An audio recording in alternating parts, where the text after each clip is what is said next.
Hi and welcome to another edition of Mailbag.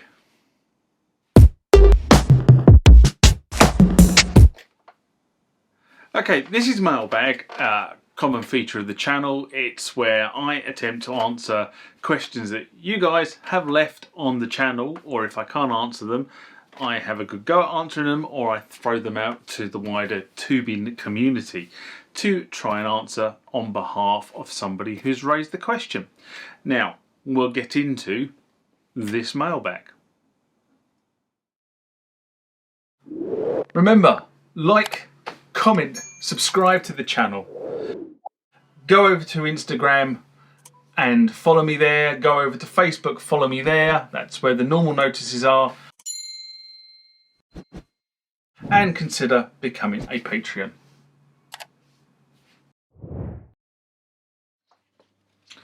This question comes from JJD Pro Media Production. That's funny, that is, because my initials are JJD. And it's not me answering myself a question, so I know that.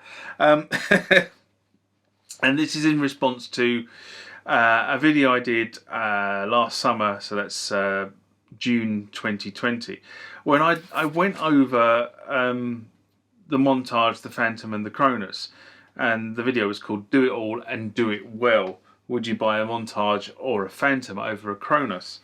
And actually it was a two-part video, which was unusual for a rant. I don't normally do rants over two parts. I do other videos over two parts, but not normally rants. Anyway, JGD writes, you had me at 1830.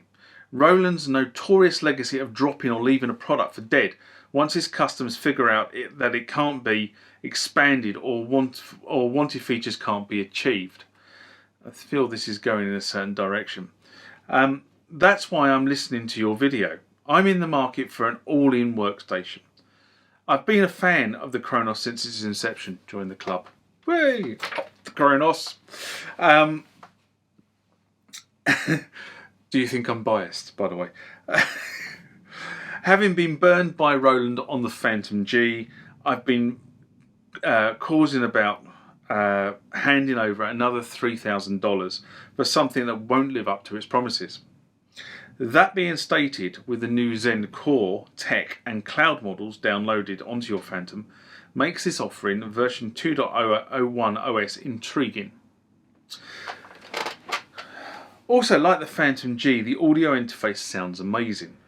I've got to be honest and say, you know, I haven't spent much time with the Fantom, but what I have spent with the Fantom, I am mightily impressed by the board. I really am. I've asked for two things that will tilt me to Roland. Number one, multi-chat recording. Number two, full transport control of a door. Now, I've got to be honest and say that I don't like controlling my door from my Cronus, but that's personal preference. I prefer a dedicated door control. Having said that, I love the Cronus ecosystem with its third-party sound libraries and disk drive expandability. However, the 1990 Unix DOS-like graphical interface sequencer recorder mixer is something I can't get over. It's been somewhat improved with the Nautilus, but it's still sticking point with me. This is one of those ones. Where do you start? First thing is, I can't believe that the video he's responding to I made a year ago. The world has moved on a fair bit since then, and it's also moved on a fair bit since I answered the question, because I don't like to say, but Cronus is dead in terms of the production line. Cronus has finished with Cork. So bear this in mind when I read out what my response is. What I will say is that the Fantom 2 firmware has really raised the bar in the question of Fantom versus Cronus. I have to be honest and say, Roland have really, I don't know whether they've listened, but they have introduced a whole bunch of features and changed the way that Fantom works with 2.0, that I think it makes it a much better proposition than where it was a year ago.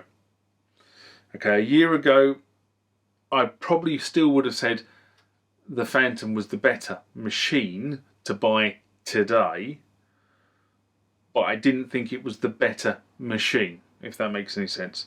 But personally, I've never regretted buying my Kronos new. I did buy my Kronos 2 new. I've never regretted it. It's one of the most fantastic machines for creativity that I've ever bought. Yes, I've got lots of other synths in the stable and access to lots of other devices. But in terms of sitting down and playing a machine, between that and the Oasis, everything else is not as good. Leave it there. We'll leave it there. It was and still is a machine that many other manufacturers are producing machines in the space that are not equal to it, and that's kind of where the video over a year ago went. You know, Kronos has been in production or had been in production for 10 years. Right, at the point I wrote this, it had been in production for 10 years. It's just got out of production now, okay, because Nautilus has come in, and I think there's something else coming. But what I would say is that other manufacturers are trying to get into this space, but not really achieving what the Kronos has achieved and has been achieving in terms of performance and all-round capability. That being said, Fantom 2X is now a serious contender. And if I were buying this type of high-end machine today, which I can't because I'm broke, my dollars might be tempted in that direction. The question in the back of my mind, though, is will Fantom still be sold in 10 years' time? In the same way that Kronos has been sold for the last 10 years. Kronos, over this 10-year time space, has been dominant. And it really has.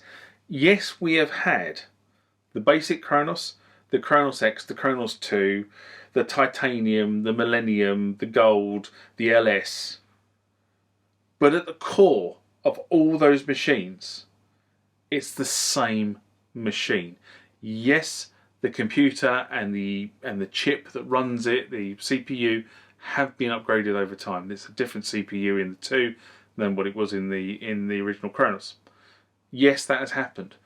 But up until recently, and I think it was the last firmware release on Kronos, all the Kronoses were running the same firmware. And I think the last one was the only one where they said you could no longer run it on the X and the Kronos. But up until that point, all the machines were running the same firmware. As far as I'm concerned, Korg cocked up with the Oasis. It was so capable, and they stopped development on the Oasis far too soon. In a way, they stopped it to put Kronos into the sweet spot. And I always said this, I think if someone were to get hold of the Oasis source code, if Korg were to sell it to somebody, there is a market. There are people out there like me that think the Oasis was such a capable machine and was sort of kind of cut off in its prime. If people could develop additional engines, which is what the Oasis design was all about, was development of additional engines that could then be just loaded into the Oasis, and you could then build your tones on top of. There are people out there that would buy it. Okay? The problem is the way Korg implemented it, the way Korg has copyright protected it, makes it really difficult for a third-party developer to get in there. But what I will say is that was what was intended. It was intended that developers would get in and develop for these platforms. Now, Korg obviously has released the 9 engines on the Kronos against the engines that were on the Oasis. Okay, so there's far more capability in terms of engines, and you could put more engines on the Kronos if they were so enamoured to do that. So the question really is the Fantom going to stand the test of time? Will it replace the Korg? Kronos, I should say. Or is Korg going to replace the Kronos with something else? Because really the Nautilus, and I know people are saying about 70% new sounds and this, that and the other, but the Nautilus is not sufficient enough of an upgrade, or it hasn't been, to force people to buy it. Now I think maybe the reason why the Kronos has been discontinued is to force people onto Nautilus. But that's a different question. The Kronos has still been selling, and it's still been selling well. And there's a great second-hand market for Kronos, whether it be 61, 76 or the full 88. And I have to be honest and say, whichever version of the Kronos you buy, you are getting one hell of a machine. I would go on for ages on this subject. I've just rattled on for probably more than I've actually got written down here, as I do love my Kronos. And if Roland wants to provide a Fantom, and this is a genuine, I know people from Roland do watch this channel because I see them occasionally comment, but if you want to generally give me a Fantom on loan, I will do a runoff between the Fantom and the Kronos. I will willingly do that if somebody were to loan me a Fantom. And on that note, I'll say that's the end of that question.